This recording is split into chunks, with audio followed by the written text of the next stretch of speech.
Does the world need a transition to clean energy and the abandonment of fossil fuels when even a country literally sitting on oil and gas does not want to use them? We think the answer is obvious.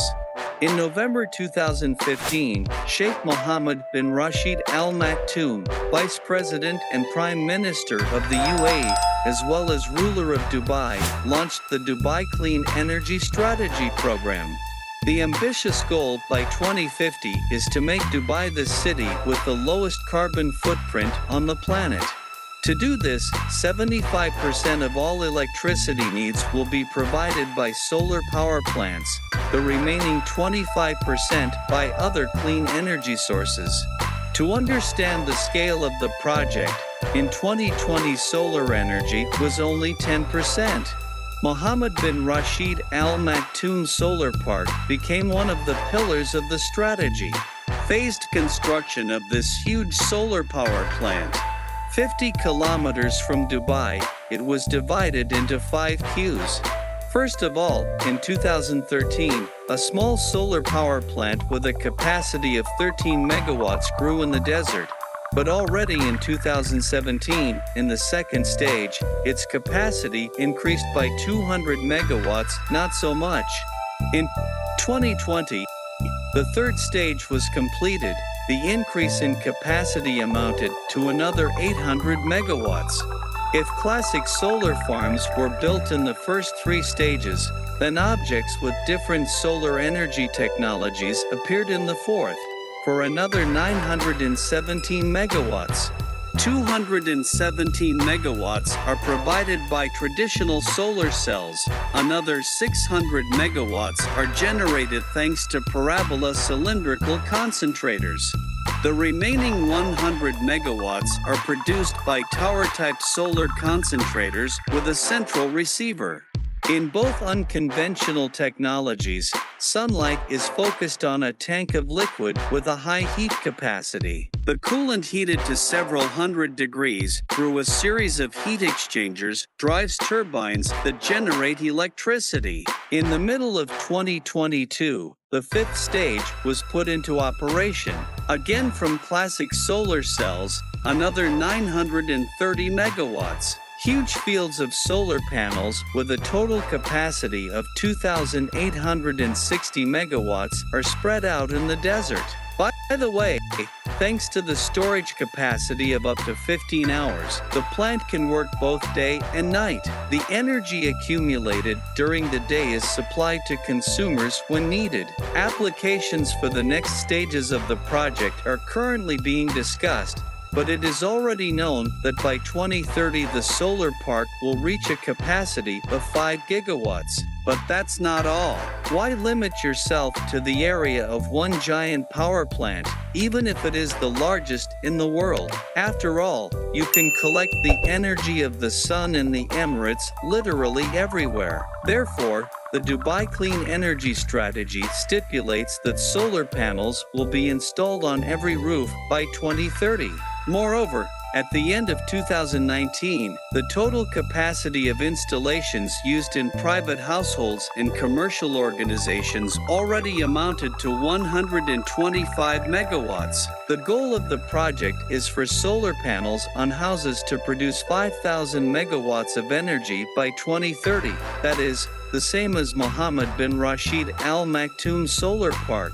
They say that there is no barrel of honey without a fly in the ointment. Dubai's solar power plants are also having problems because the climate, thanks to which solar energy works so well in the UAE, has the reverse side of the coin. The first problem faced in Mohammed bin Rashid Al Maktoum Solar Park is the need for constant cleaning of solar panels from dust. The arid and desert landscape of Dubai is characterized by sand and field storms, and not cleaned panels can lose from 25 to 40% of their power. Traditionally, water is used for purification, but in the UAE it is too valuable a resource, so Arab scientists are working on alternative methods, creating special coatings against pollution. Also in 2022, a group of researchers from MIT presented a special conductive layer that is superimposed on solar panels, generates static electricity, and repels dust particles. Moreover, the rest of the infrastructure also requires cleaning. If dust settles on power lines and becomes wet due to light rain, a short circuit may occur. And this has already happened in Iran in 2017, when an entire region of the country was left without electricity for a day. The second problem is too high temperatures.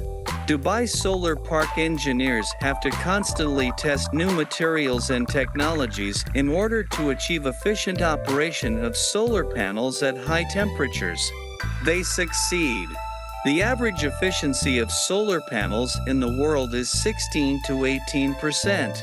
Panels in the Dubai solar park using polycrystalline silicon have an efficiency of 22%. Moreover, the possibilities of the new material are being explored.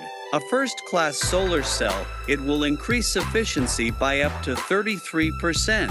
However, even such innovations do not save from all problems. At high temperatures, the materials used to protect the panels, such as silicone, still degrades faster, and where in Europe solar panels last 25 years, in Dubai their lifespan is reduced to 15.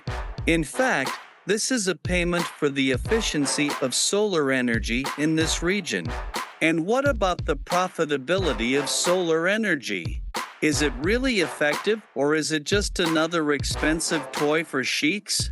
The UAE became the first country to overcome the barrier of 3 cents per kilowatt hour of electricity. There have been suggestions that the government is secretly subsidizing solar power plants to make the cost so low, but this information has been refuted. Solar energy in the UAE really produces cheap electricity. Continuing to operate with figures, we note that the cost of solar energy in the UAE has decreased by 50% over the past 5 years and is the lowest in the world. How was this achieved? In fact, there are many factors. One of the most important factors is the reduction in the cost of the panels themselves. The growth in demand provoked a boom in supply. The market is oversaturated with manufacturers, including large ones. Therefore, panels that previously cost about $500 in the UAE are available for $100 apiece. The second important factor is the cost of financing. Sheiks give loans to companies implementing projects at record low interest rates.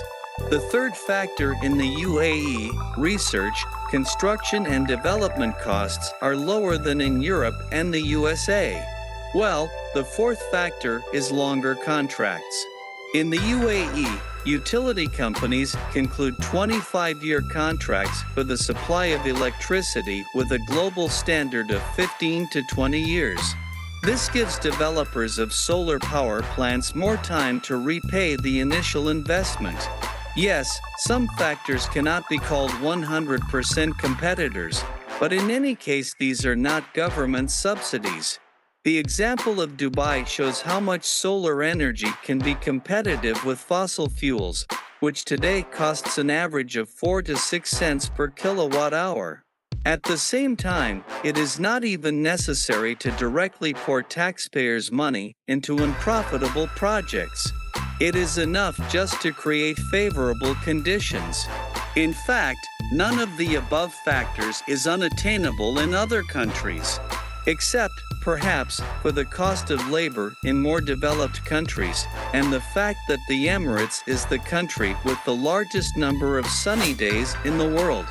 However, even the price of electricity is twice as high as that of the sheiks. It will still be competitive compared to fossil fuels. And this means that even under relatively favorable climatic conditions, other countries can and should develop similar projects.